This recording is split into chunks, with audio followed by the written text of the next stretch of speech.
Bonjour à tous. Est-ce que le son fonctionne bien déjà, premièrement? Je veux bien que vous me le disiez dans le chat à droite pour ceux qui sont connectés. Dans la rubrique chat, vous pouvez me dire si tout fonctionne. Et comme ça, on va pouvoir démarrer notre webinaire dédié à la métropole lilloise et aux Hauts-de-France, en général. Hop, je vois. Le son est parfait, c'est super. On va commencer. Il y a des membres de l'équipe de bureaux locaux qui sont là aussi pour répondre au mieux à vos questions dans la rubrique questions sur la droite. On va essayer de tenir en 45 minutes. Donc, s'il y a des questions après qui restent sans réponse après ce webinaire, on vous contactera par la suite. Et puis, vous, de votre côté, n'hésitez pas non plus à nous contacter suite à cet événement. Merci de nous avoir rejoints. Donc, c'est un webinaire qui sera dédié à l'immobilier d'entreprise dans les Hauts-de-France. On va parler de la métropole lilloise, mais pas seulement. On va parler du reste de la région, de la Picardie. Je sais qu'on a une audience qui est assez diverse aujourd'hui. Des commercialisateurs, quelques investisseurs, utilisateurs, collectivités. Donc, on va tâcher de faire avec les deux intervenants qui vont se présenter juste après, de faire de ce rendez-vous quelque chose d'utile pour tous en 45 minutes. Donc, ce qu'on va faire, c'est qu'on va aborder ce territoire, évidemment, sous le prisme des données bureaux locaux, mais surtout grâce aux témoignages de nos experts du territoire. J'ai nommé Alexandre Pouette d'Advenis et Jérémy Dacosta, Enterprise, immobilier entreprise. Je vais vous laisser vous présenter, messieurs. Alexandre, dans l'ordre, on va dire, de l'affichage. Je vous laisse commencer. Ouais, pas de souci. Donc, bonjour à toutes et à tous. Alexandre Pouette, je suis le directeur de la partie Advenis Conseil Transaction pour la partie Hauts-de-France. Je vais essayer de faire assez bref pour présenter le groupe. Grosso modo, le groupe Advenis est majoritairement tourné sur tout ce qui est activité immobilière et condense 6 filiales au sein du groupe. Une première filiale, Advenis Reim, qui est plus tournée sur ce qu'on appelle la conception, c'est-à-dire qu'elle fabrique des véhicules d'investissement. On a également une filiale qui s'appelle Advenis Gestion Privée, qui est plus tournée vers la distribution et qui bénéficie d'un réseau de 60 gestion privée. Et également une dernière partie qui s'appelle Advenis Real Estate Solution, qui, elle, regroupe 4 filiales qui sont l'asset management, le property management, le facility management et le conseil et transactions, qui nous concerne aujourd'hui. Concernant le conseil transaction, à l'échelle nationale, c'est environ 100 collaborateurs, plus d'une vingtaine d'implantations à travers le territoire. Et si je dois synthétiser Advenis, on va dire dans sa globalité, on opère toutes ces activités dans plus de 30 villes en France, en Allemagne et en Espagne. Et on compte à peu près 300 collaborateurs. Et on a réalisé un chiffre d'affaires sur l'année 2020 de 70 millions d'euros. À savoir que tous ces chiffres sont accessibles assez facilement sur notre site corporate advenis.com puisqu'on est, une structure cotée sur l'Euronext. Voilà. Merci, Alexandre. Jérémy, je vous laisse présenter également vous et Enterprise. Merci, Alexandre. Bonjour à tous. Donc, Jérémy Dacosta, je suis le dirigeant de la société Enterprise. Donc, fondateur, j'ai créé cette marque en 2017, début 2017, donc c'est assez récent. Après avoir passé plusieurs années chez Arthur Lloyd pour 7 ans, j'ai créé Enterprise pour pouvoir élargir mon territoire d'action et déléguer ma clientèle à de l'entrepreneuriat et des salariés. Donc aujourd'hui, on est 14 dans le groupe. J'ai racheté la marque à 100% l'année dernière, parce qu'on était 2 associés à la création. Enterprise est donc conseil et transactions en immobilier d'entreprise sur le bureau, l'activité entrepôt logistique et le commerce. Nous sommes implantés à Amiens, sur le secteur de la Somme, agence historique où on est 9 collaborateurs. Et moi, on vient d'ouvrir l'agence de l'Oise dernièrement à Compiègne, où nous travaillons également sur le sud de l'Aisne, où nous avons créé 4 emplois. Donc, on est 14 à aujourd'hui. Et le groupe continue de grandir puisque il y a plusieurs créations d'emplois qui viennent à la rentrée. Voilà. Merci, Jérémy. Je vais faire appel à vous très rapidement quand on va entrer dans le point marché. Juste avant ça, pour ceux qui connaissent un peu moins, je vais faire un petit rappel quand même de ce qu'est bureaux locaux. Donc, on est la plateforme spécialisée pour commercialiser toute son offre de bureaux, commerce et entrepôts, comme le font Advenis Enterprise, à louer à vendre partout en France. Et on est aussi l'outil qui permet aux professionnels d'avoir la meilleure exposition aux preneurs, bien sûr, mais de plus en plus aux vendeurs et bailleurs potentiels afin d'obtenir des contacts propriétaires de qualité, parfois source de mandat. Vous le voyez à l'écran, on a un module gratuit de préestimation en ligne de biens professionnels. C'est un outil qui permet aux utilisateurs, et ce sont à peu près 80% des propriétaires, vendeurs ou bailleurs, qui s'y intéressent, de réaliser une préestimation de leurs biens. Pour l'instant, on n'affiche pas de fourchette de loyer ou de prix sur les commerces, mais c'est en cours et ça arrivera dans l'année. Ça ne nous empêche pas d'assurer la mise en relation avec nos partenaires agents qui sont les plus pertinents pour du commerce en fonction des critères de l'estimation. Là, ce que vous voyez, c'est un exemple de rendu, on va dire, d'une préestimation en ligne d'un utilisateur. On affiche, soit pour les bureaux, entrepôts et locaux d'activité, une première fourchette de prix ou loyer. Ici, on a l'exemple de Lille à l'écran à la vente, avec un indice de confiance en fonction du volume de données dont on dispose. Et surtout, on a une recommandation des professionnels qui y sont actifs sur des biens comparables parce qu'ils ont commercialisé des biens similaires à proximité immédiate du bien estimé. Donc, c'est un moyen de captation de mandat de propriétaires qui est de plus en plus efficace. Et ici, à l'écran, vous avez un exemple aussi à Amiens, pas de jaloux, cette fois-ci à la location. Et on affiche, encore une fois, les agents spécialisés qui sont plus pertinents par rapport au projet de l'utilisateur. Là, vous êtes bien placé, en plus, Jérémy. Car vous avez de l'offre et aussi parce que vous renseignez vos transactions qui, au-delà d'expliquer votre track record, votre expertise, permettent de remonter dans ces modules de captation de mandat en ligne. Ici, il y a quelques chiffres sur bureaux locaux. Je vais faire assez rapide. On a 54 000 annonces immobilières en ligne qui couvrent tous les types de biens recherchés par les dirigeants, de la petite à la très grande surface. Et si vous souhaitez devenir partenaire, évidemment, je vous laisse prendre contact avec notre équipe dans le chat. On a 16 000 transactions récentes en ligne, j'en parlais juste avant. Là, je parle vraiment particulièrement aux commercialisateurs qui nous écoutent. On vous incite bien sûr à renseigner vos transactions, votre track record sur bureaux locaux. C'est une preuve d'expertise qui est unique en ligne. Tout le monde ne le fait pas, alors que ça permet notamment de ressortir dans nos modules de captation de mandat plus haut et du coup capter plus de visibilité. On a environ 425 000 visites mensuelles sur le site. Même si on est des anciens sur le secteur, ça fait plus de 12 ans qu'on existe, c'est quand même un chiffre qui est en croissance chaque année parce qu'on travaille un excellent référencement et que la tendance des utilisateurs est bien sûr toujours à plus d'usage d'Internet pour démarrer son projet immobilier. Quand on fait le zoom sur l'activité de bureaux locaux dans les Hauts-de-France, on remarque qu'on a plus de 100 agences mandataires et opérateurs, plus de 2000 annonces en ligne, 2255 annonces, et à peu près 17 000 visites par mois, tout type de biens confondus.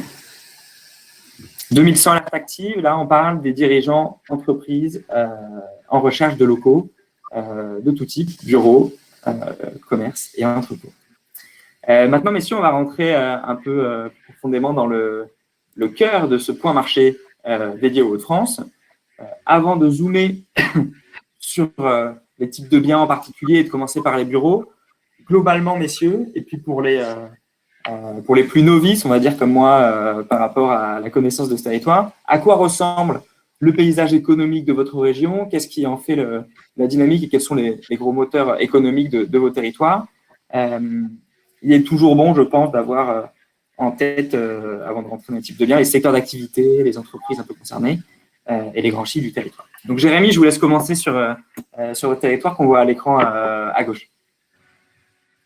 Alors, très simple, pour la Picardie comporte 3 départements, la Somme, l'Aisne, l'Oise, délimité par 3 autoroutes qui sont l'A1 principalement et qui desservent donc Chantilly, Compiègne, jusque l'est du département de la Somme, qui nous permet de rejoindre Paris à Lille, et qui est quand même un gros axe générateur de demandes, notamment en activité, autour de ce gros flux qui traverse la région.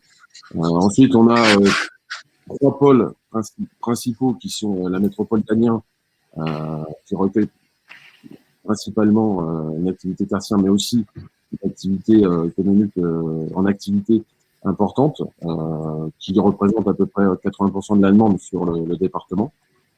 Et on a ensuite Compiègne, Beauvais, Chambly, qui sont sur l'Oise des markups importants sur la région, avec Saint-Quentin et Chaumont à ne pas oublier, qui sont plus minorés en demande, mais qui ont quand même un marché intéressant à travailler. Très bien. Merci beaucoup. Peut-être même question côté Alexandre, pour présenter un petit peu le territoire et on va dire le terreau économique. Ouais.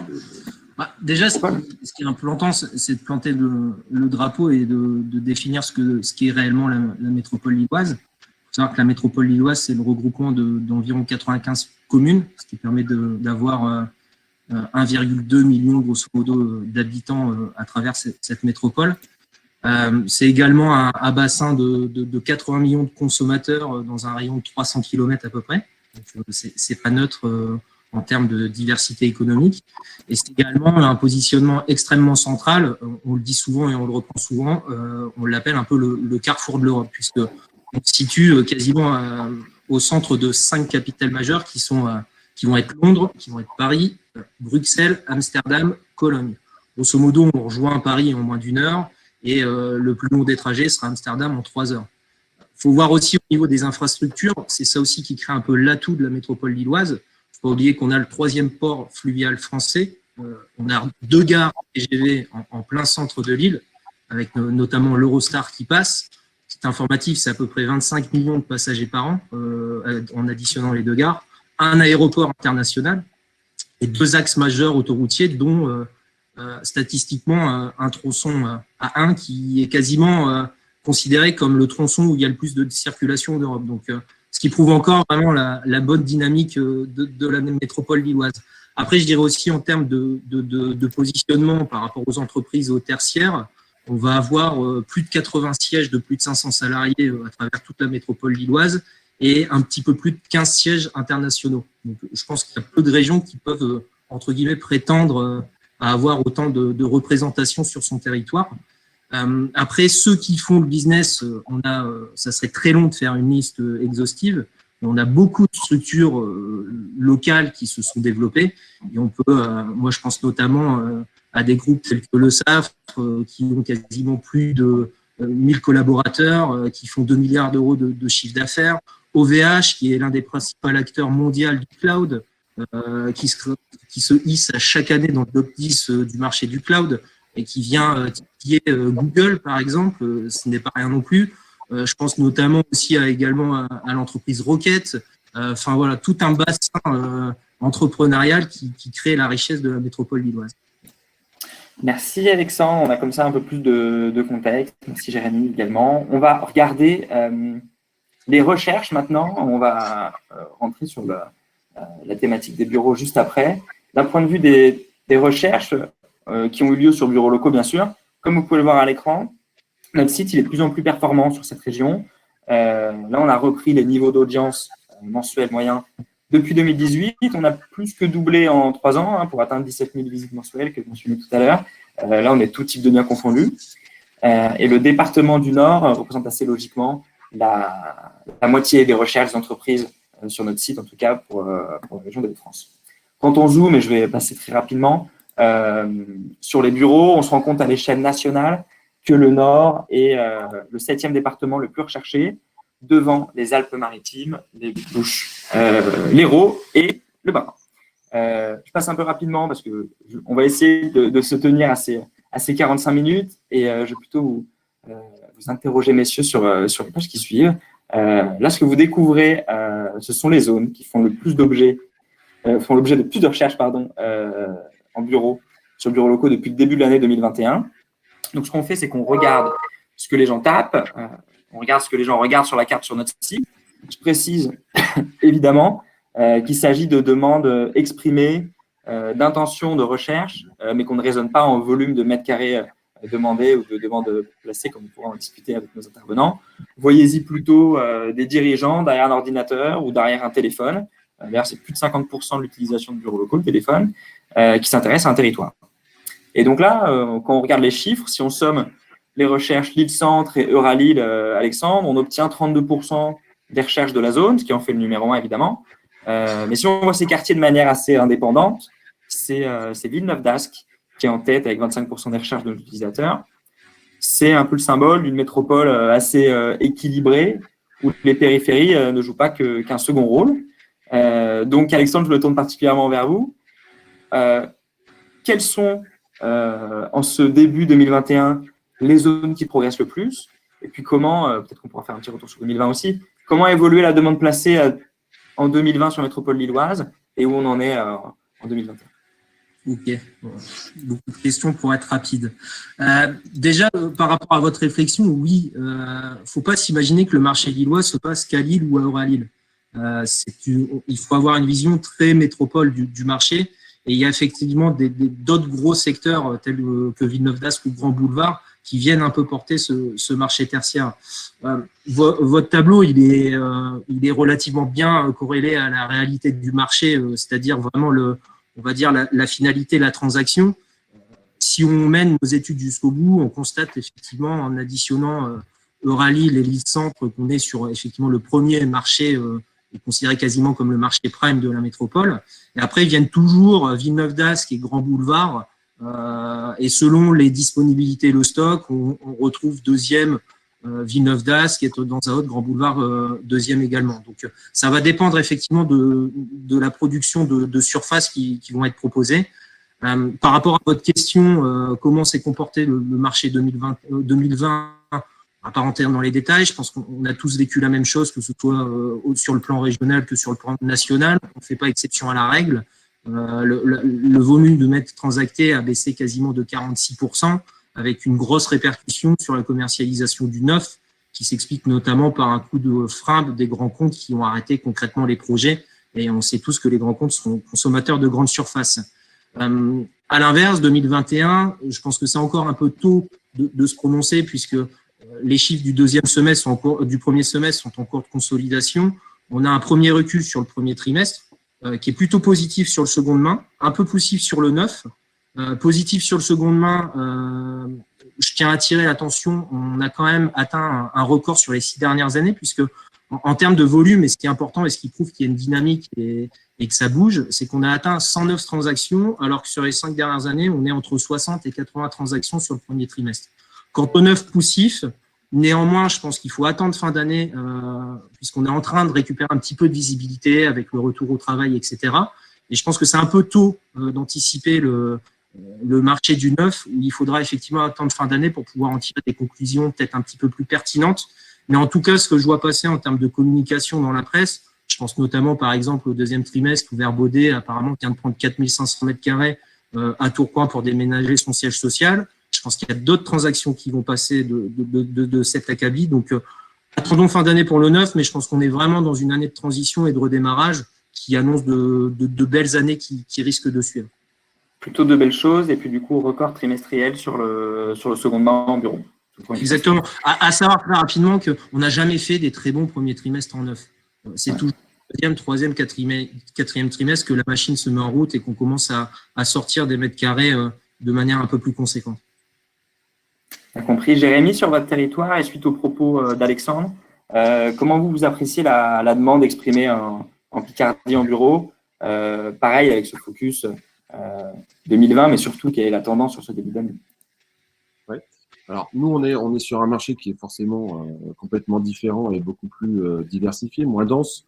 Donc on présente la carte sur la Picardie qui est selon nous dépareillée en trois gros secteurs. Donc je le disais tout à l'heure, il y a un marché qu'on peut déterminer aujourd'hui sur la métropole d'Amiens, et ensuite sur l'Oise, au bord de Paris, on a un marché qui est global sur 3 secteurs de l'Oise qui sont le Chambly, le Beauvaisis et le Compiègnois. Donc c'est difficile évidemment de comparer les chiffres par rapport à une métropole comme Lille, mais aujourd'hui on sent bien qu'il y a un premier trimestre, je dirais même deuxième trimestre qui tendent à dire que le second semestre va être bien meilleur forcément. un marché qui se réveille depuis quelques semaines, depuis fin avril, je dirais. Et on a des marchés qui sont beaucoup plus mineurs sur nos secteurs, puisque Amiens représente environ 15 000 m² de bureaux placés chaque année et 30-45 000 m² d'actifs autour de la métropole qui représente elle-même 80% du marché sur le département. Et ensuite, on a à peu près le même marché sur l'ensemble de l'Oise, dépareillé en 3 grands secteurs qui sont ceux que j'ai dit tout à l'heure, où on a un marché tertiaire évidemment qui est assez mesuré sur 10 000 m². En revanche, on a un marché sur l'Oise, aux abords de Paris, qui est quand même assez dynamique, avec 3 dernières années de 2016 à 2019 qui ont été assez dynamiques, entre 100 et 150 000 m² transactés chaque année, et une année 2019-2020 qui a été un peu plus modérée sur 50 000 m² réalisés. Donc, on a l'avantage d'avoir une proximité entre Lille et Paris, finalement, parce qu'on a quand même de très bons flux entre l'autoroute A1, la 29 et la 16. Forcément un prix du foncier et un mètre carré locatif qui est plus abordable, mais on ne peut pas se comparer à un marché comme Lille, donc forcément un marché beaucoup plus éclaté sur des petits secteurs. Bien sûr. On va regarder maintenant, messieurs, les niveaux de loyer. Les loyers affichés de bureaux, ce sont ceux que vous voyez à l'écran. Ces chiffres, ils sont basés sur les offres qui sont publiées sur Bureaux Locaux. Nous, on analyse chaque année des centaines de milliers d'offres. On a beaucoup d'informations sur les marchés principaux. On n'est pas sur les loyers prime, ni sur les loyers faciaux qui sont inscrits au bail. On est sur l'affichage des commercialisateurs sur leurs annonces sur Bureaux Locaux.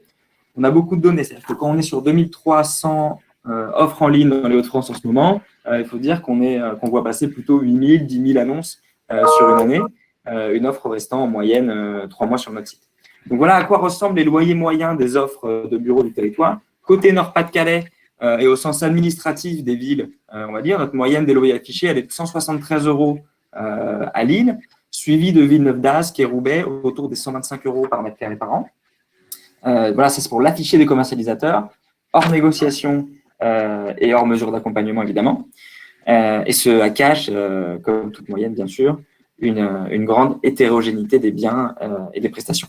Côté Picardie, nous sommes proches de ces valeurs finalement, avec un loyer moyen affiché de 140 € à Amiens, ville qui apparaît la plus chère, en tout cas sur Bureaux Locaux, sur ce sous-territoire, devant Compiègne et Beauvais. Pour ce qui est des valeurs prime, je vais bien sûr me tourner vers 2 intervenants. En commençant par vous, Alexandre. Quel est le prime à Lille, ou en tout cas dans la métropole, Lille et ses alentours? Et peut-être une distinction 9 secondes main, si vous l'avez. Oui, alors, effectivement, ce que vous présentez, je pense que c'est une grande tendance et une grande moyenne. Je pense qu'on est au-delà, par exemple, tout à l'heure, je vous expliquais, on est vraiment dans un principe de marché en métropole, donc on ne se contente pas qu'il y aura quand même une différenciation des loyers prime, quand je prends l'exemple de Ralil ou de Villeneuve-d'Ascq. Villeneuve-d'Ascq, sur du neuf, on va avoir tendance à être plutôt aux alentours des 181, 185 € en top loyer prime, alors qu'à Euralil, vous allez être plutôt aux alentours des 235, 240 € en top loyer prime. Ça s'explique notamment par une pression foncière. On ne développe pas tant de mètres carrés à Euralil comme on arrive à en développer à Villeneuve-d'Ascq. Forcément, c'est des communes qui sont beaucoup plus étendues, moins densifiées et où la charge foncière est un peu plus maîtrisée et s'impacte un petit peu moins dans les loyers faciaux qui peuvent être annoncés. Dans l'indistinction entre le neuf et le seconde main, ça va essentiellement jouer surtout sur la proximité au transport en commun, parce que c'est un sujet qui est extrêmement regardé par les entreprises qui viennent s'implanter à Lille ou qui sont déjà implantées. Et si à offre égale sur une commune, vous allez avoir, entre guillemets, une différence entre 20 et 30%, mais l'écart pourrait se creuser si effectivement on commence à comparer une offre neuve proche métro et une offre neuve qui est beaucoup plus éloignée du métro. Ça, c'est le premier point.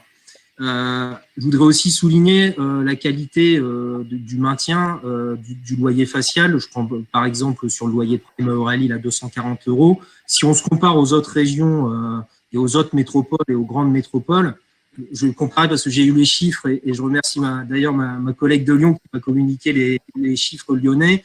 À Lyon, vous êtes sur des loyers prime aux alentours des 300-325 euros du mètre. Ce que je veux dire par là, c'est qu'on garde quand même une certaine tendance qui permet de draguer peut-être un peu mieux les entreprises pour pouvoir les faire venir sur la métropole. Et Covid, pas Covid, clairement, le loyer a eu tendance à se maintenir.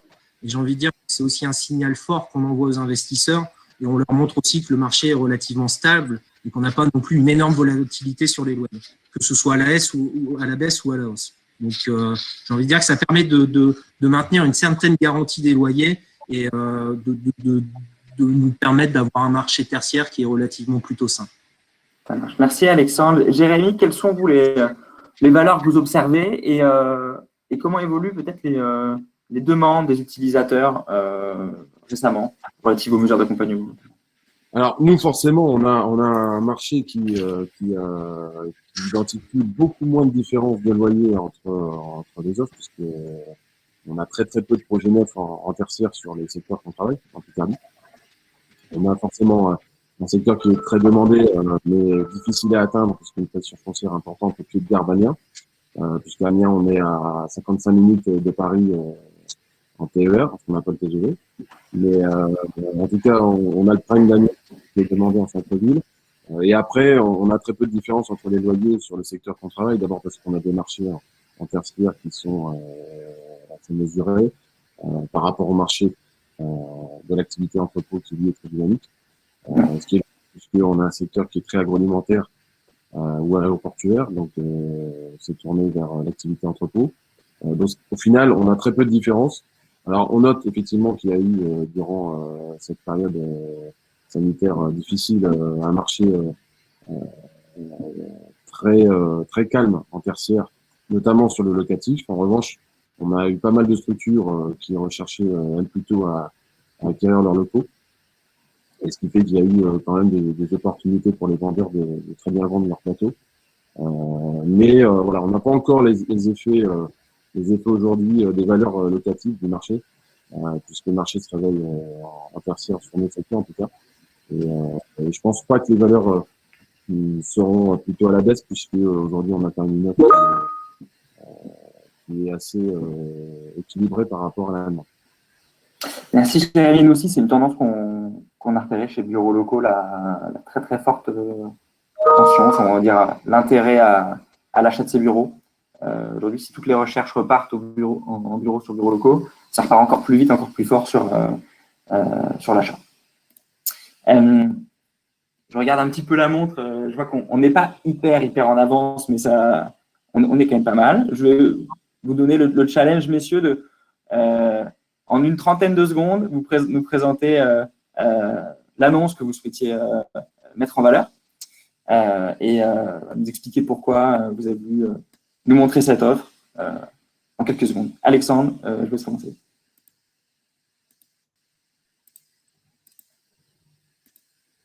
Ah, on n'entend pas. Je crois qu'il n'y a pas le micro, Alexandre. Ah, excusez-moi. Je disais, j'ai décidé de vous présenter le hashtag pour deux raisons. Premièrement, sa localisation au cœur de la technologie, qui est un peu un pôle d'excellence et d'innovation dédié, enfin, c'est pas un peu, c'est complètement dédié au numérique et qui est quelque part une fierté régionale, puisqu'on va y trouver tant des PME que des ETI ou des sociétés à ampleur quasiment au rang mondial, voire Microsoft, Capgemini et compagnie. Faut savoir que Ratechnologie, ça a été le premier incubateur qui a été créé en France et qui a été élu capitale de la French Tech en 2019. Ils ont également d'autres implantations à travers le monde, Shanghai, Dubaï, New York, San Francisco. Donc, je pensais que c'était important quand même de montrer un peu l'aura qu'on peut avoir la métropole. Et pourquoi le hashtag? Parce que au final, ça met en avant, cette offre met en avant de par sa divisibilité, de par ses jeux d'espace collaboratifs, que les promoteurs lillois et les institutionnels qui forcément investissent sur ces secteurs-là savent s'adapter un peu au secteur, puisqu'on est sur une offre extrêmement flexible avec l'esprit start-up. On sait qu'aujourd'hui, les jeunes aiment bien avoir des lieux collaboratifs, des jeux de terrasse, et clairement, on est en plein dedans. Donc voilà. Je pense que j'ai dépassé. Merci Alexandre. Oui, les 30 secondes ont été dépassées, mais je ne vais pas vous en vouloir. Merci beaucoup. Jérémy? Oui, alors nous, on présente aujourd'hui un immeuble de bureau qui est sur la zone de Compiègne, d'abord pour faire un clin d'œil à notre arrivée dernière sur l'Oise, et également pour marquer l'intérêt sur cet immeuble qui arrive prochainement sur Compiègne. Donc on a un des derniers actifs neufs qui arrive sur le marché. On est sur un immeuble d'environ 2000 mètres carrés qui devait être construit en Brim Greenwood, mais qui n'a pas été construit sur cette ergonomie prévue, puisque le coût de construction très élevé n'a pas permis de le faire. Donc les investisseurs n'avaient pas besoin de ça pour se projeter sur ce type de surface et ce type de ville. En revanche, on a une accessibilité qui est plutôt bonne à 5 minutes du centre-ville de Compiègne et des plateaux de bureaux qui sont divisibles à partir de 250-300 mètres carrés, ce qui correspond à la demande du marché, puisque 80% de la demande sur notre secteur est entre 100 et 300 mètres carrés. Voilà, donc c'est parfaitement adapté, avec un loyer qui approche les 160 € du mètre carré, pour un immeuble qui va recevoir en rez-de-chaussée une crèche avec un espace extérieur, le siège d'une délégation régionale filiale du constructeur, et on a aux étages 2 plateaux de bureaux divisibles à disposition des prochains utilisateurs, qui sera vendu ensuite à un investisseur quand il sera prêt. D'accord.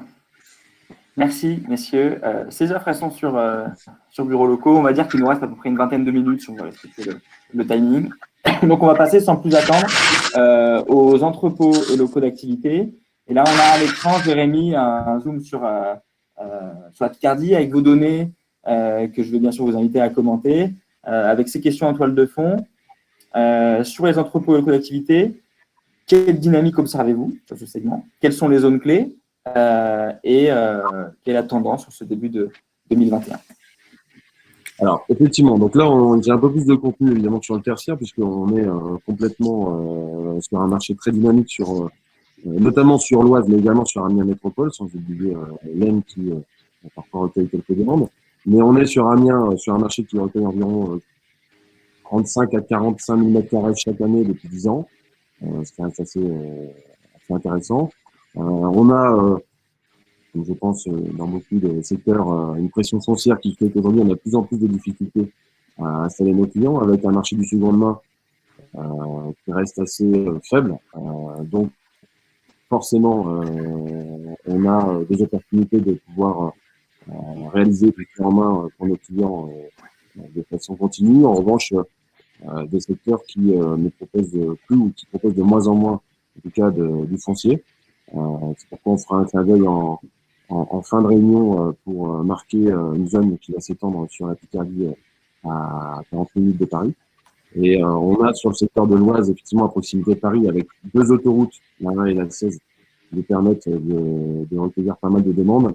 Une offre qui a été placée ces derniers temps à plus de 100 000 mètres carrés chaque année, en espérant que ce soit la même chose en 2022.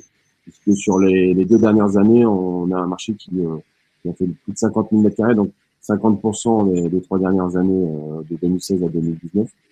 Alors, on a un marché qui est beaucoup plus tendanciel à la location, des cas qui sont présents dehors, et des programmes qui sont mixtes, existant plutôt à la location qu'à la vente, où là, à la vente, les utilisateurs recherchent plutôt du clé en main pour être seul chez soi. On a des marchés qui sont forcément qui demandent plus de proximité, et donc 80% de notre demande est en deux. Très bien. Merci beaucoup, Jérémy. Sur le territoire, on va dire, de la métropole lilloise, est-ce que vous avez des éléments à nous apporter, Alexandre, sur peut-être les entreprises demandeuses concrètement de ces locaux, d'entrepôts, locaux d'activité, et des commentaires sur ces différentes zones qu'on voit à l'écran?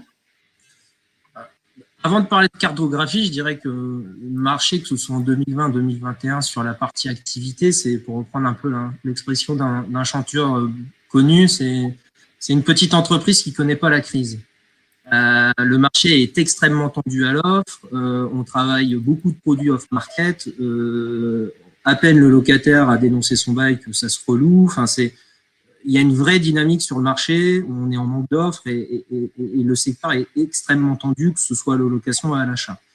Pour reprendre votre cartographie, je la partage et je la nuancerai parce que je pense qu'il faut savoir aussi différencier les différentes typologies qu'on a au sein de la partie activité entrepôt et qui répondent à une certaine logique par rapport au secteur.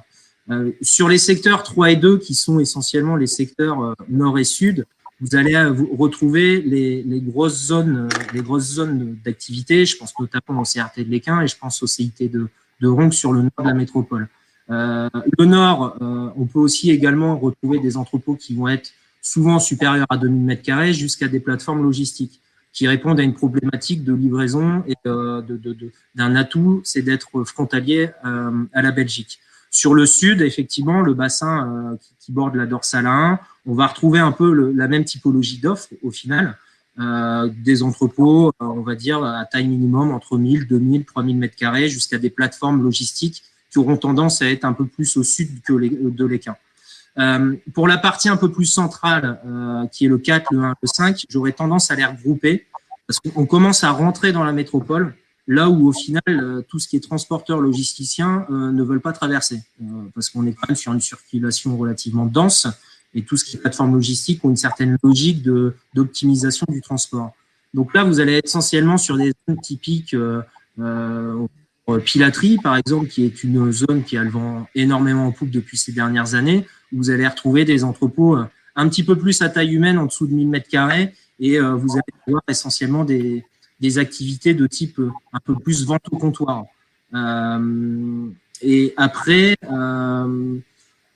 j'ai envie de vous dire que bien que sur le 4 et le 5, on va retrouver également des parcs d'activité, sur vraiment le bassin central, ça va être essentiellement de la vente au comptoir et plus sur le 3 et le 2, production, transport et stockage.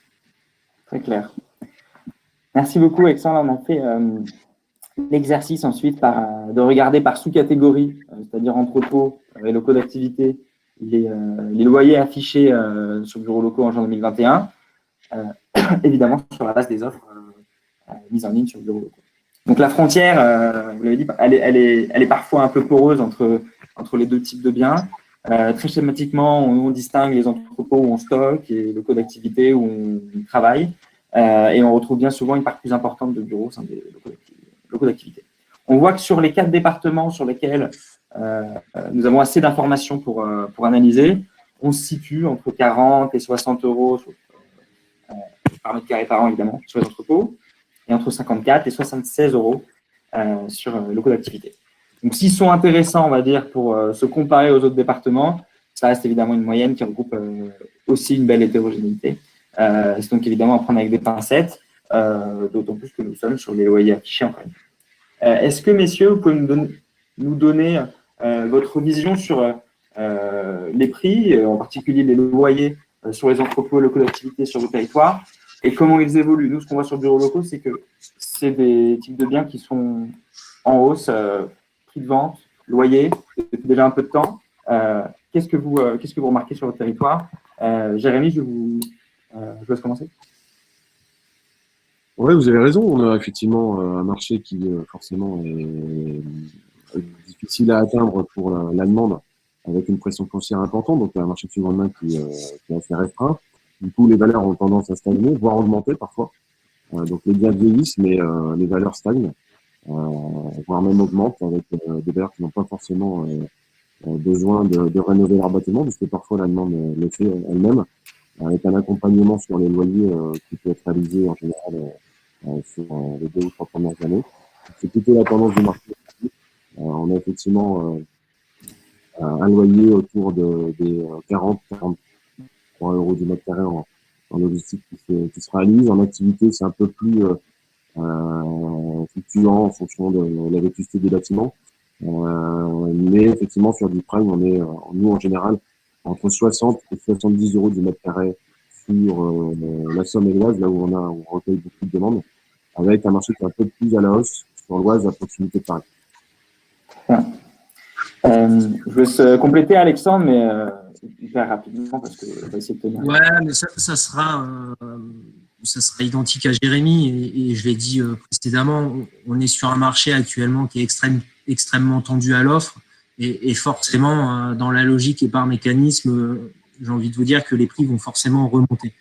On commence à le constater, hein, on commence à commercialiser des surfaces d'entrepôt et d'activité à 70, 75 euros du mètre carré. J'ai envie de dire que la moyenne prix marché standard aujourd'hui, elle tourne aux alentours des 60-65 euros du mètre carré. Néanmoins, je pense que sur les mois qui viennent, que ce soit le seconde main ou le neuf, hein, on a une problématique d'offre, donc l'impact il est sur les deux segments.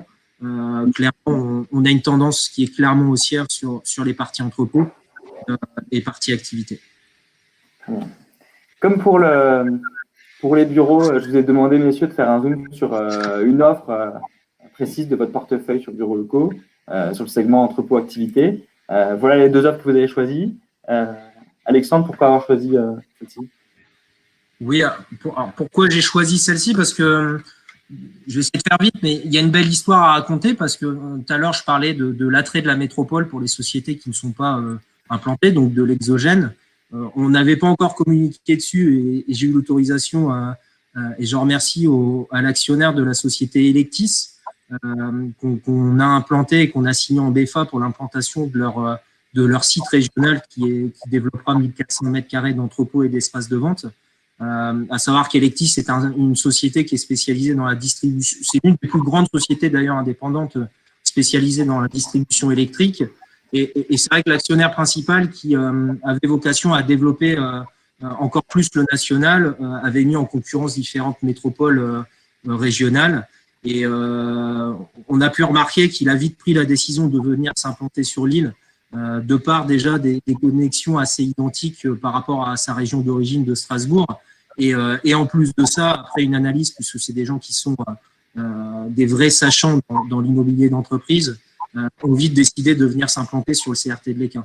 Et ensuite, pourquoi cette offre? Tout simplement parce que aujourd'hui, c'est une offre qui est en cours de construction, qui développe grosso modo 5 lots disponibles à la location.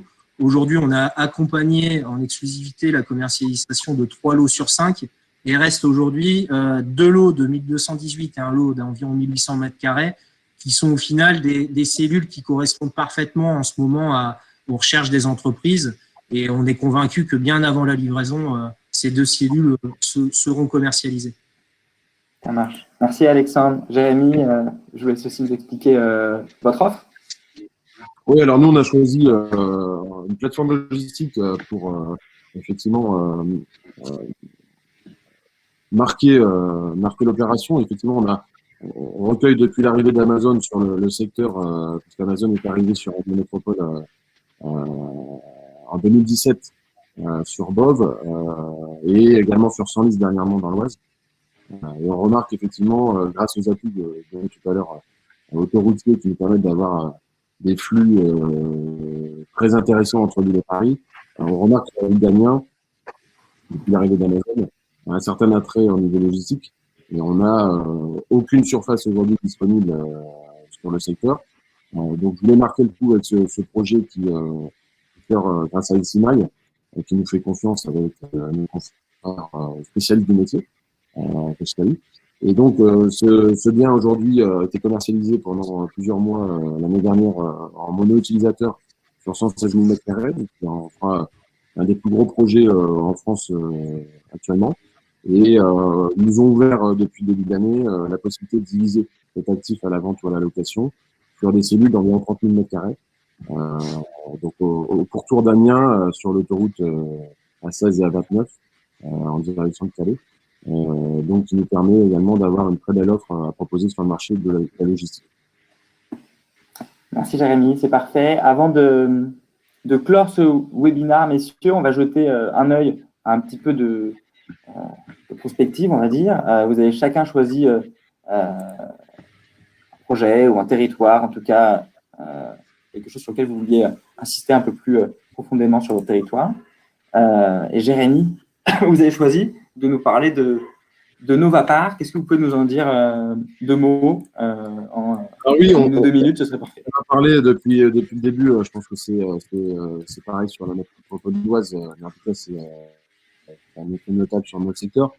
Et je pense que c'est un peu partout en France. Aujourd'hui, on a une pression foncière qui est très importante et qui nous rend de plus en plus difficile l'implantation des entreprises, notamment dans des bâtiments qui sont plus récents, voire dans du clé en main. Et on voulait noter l'attractivité d'une nouvelle zone qui s'appelle Nova Park, à proximité de Paris, puisqu'on est à 40-45 minutes de Paris à Beauvais, avec la proximité de l'aéroport qui dessert aujourd'hui plusieurs capitales européennes et qui nous permet aujourd'hui, à partir d'aujourd'hui, de commercialiser plus de 125 hectares de terrain, qui représentera à terme environ 4000 emplois sur la zone. Donc c'est assez notable quand on voit aujourd'hui que sur les différents secteurs qu'on travaille tous, on a une difficulté à pouvoir installer des entreprises. Donc on est assez content de pouvoir se projeter sur cette zone avec un travail qui va être entre 10 et 15 ans sur ce beau terrain. Merci Jérémy, c'est un beau projet. Et Alexandre, vous vouliez nous parler d'un projet, il me semble, à Villeneuve-d'Ascq, qui s'appelle le projet Hope. Est-ce que vous pouvez nous en dire deux mots? Tout à fait. J'ai choisi le projet Hope tout d'abord parce que c'est un grand projet qui va permettre de faire la liaison avec un deuxième très grand projet qui est peut-être un peu plus public, puisqu'on appelle ça le projet Grand Angle, qui vise, il faut savoir que Villeneuve-d'Ascq est une ville assez jeune et qui vise à créer un centre-ville, un vrai centre-ville digne de ce nom à Villeneuve-d'Ascq, avec la création d'espaces publics, de voies de circulation douce, une vraie place commerciale, et notamment des grandes places vertes, etc. C'est un projet qui s'est lancé en 2017, qui se terminera qui se terminera en 2025 et qui a un budget aux alentours des 70 millions d'euros pour pouvoir permettre la réalisation de ce projet Grand Angle. Le HOP donc permet cette liaison, localisation remarquable. Vous êtes à moins de 20 minutes des gares Lille-Flandre, Lille-Europe, à moins de 20 minutes des gares, proximité immédiate des métros. Vous êtes au bout du grand stade, donc en termes d'identification, c'est relativement simple de pouvoir les localiser. À terme, c'est 3 bâtiments qui vont développer 16 700 mètres carrés et qui vont avoir ce que j'appelle une hyper flexibilité, c'est-à-dire qu'on pourra aussi bien diviser en vertical qu'en horizontal. C'est également en grande partie, c'est important de le dire, ça se développe de plus en plus dans le Nord, une construction en grande majeure partie en bois, avec une certification BREEAM excellent et RT 2012 moins 30%. En plus de cela, on vient connecter un autre bâtiment de 2000 mètres carrés qui va être entièrement dédié au service et à la restauration au pied du programme et en liaison directe avec le HOP.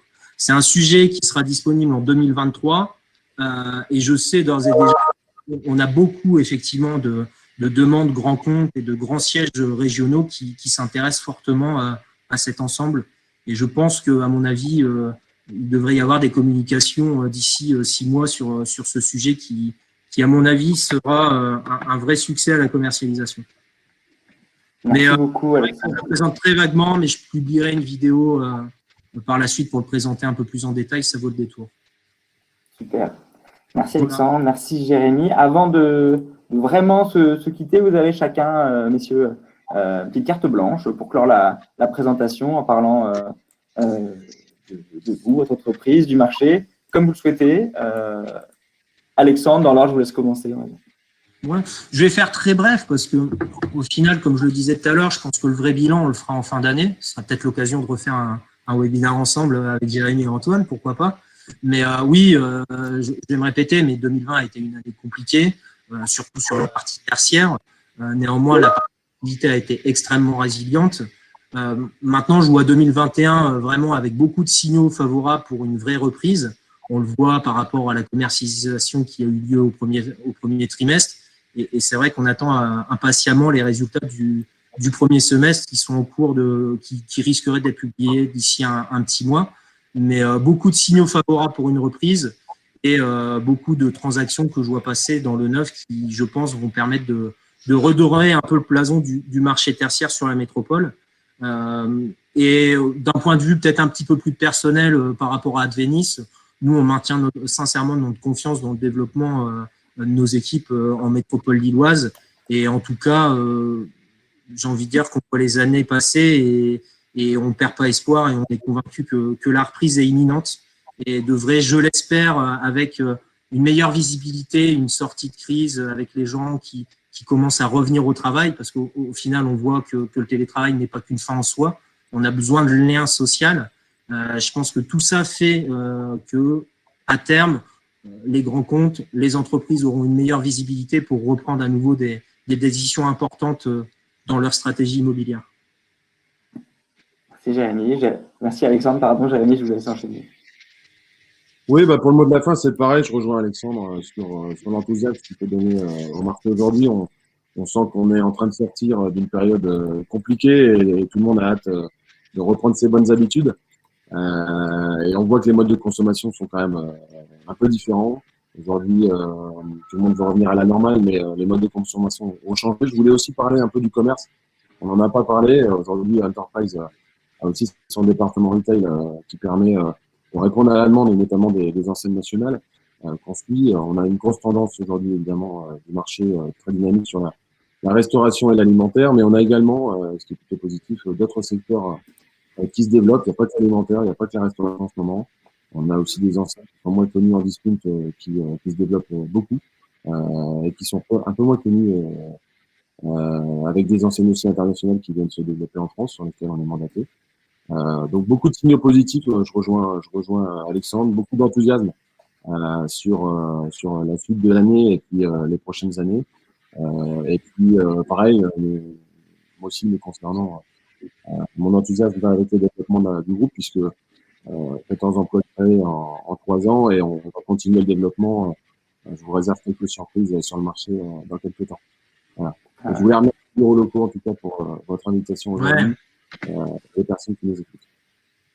C'était avec plaisir. À mon mot de la fin, ce sera ça. Un grand merci, messieurs, Alexandre et Jérémy, pour votre éclairage, pour votre participation à ce webinaire. Et puis, j'espère que vous qui nous écoutiez, vous avez trouvé dans cette présentation des éléments intéressants, des éléments nouveaux pour aborder ce marché et à minima des bons rappels. Et puis, je pense que voilà, nos intervenants vous ont aussi fourni pas mal d'optimisme.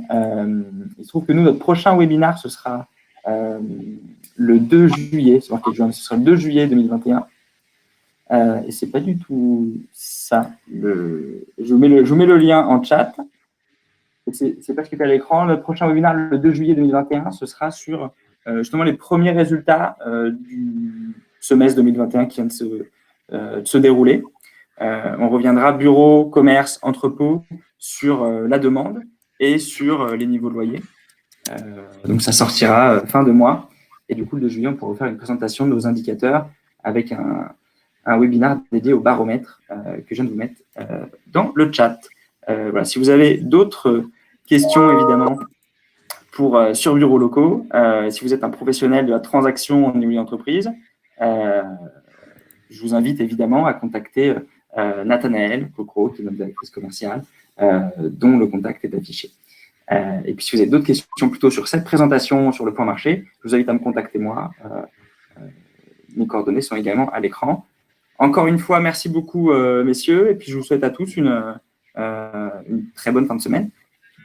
Et merci beaucoup, Antoine, et à très vite. Merci, Antoine. Merci, Alexandre. Salut, Jérémy. Merci, messieurs. À bientôt. Au revoir. Au revoir.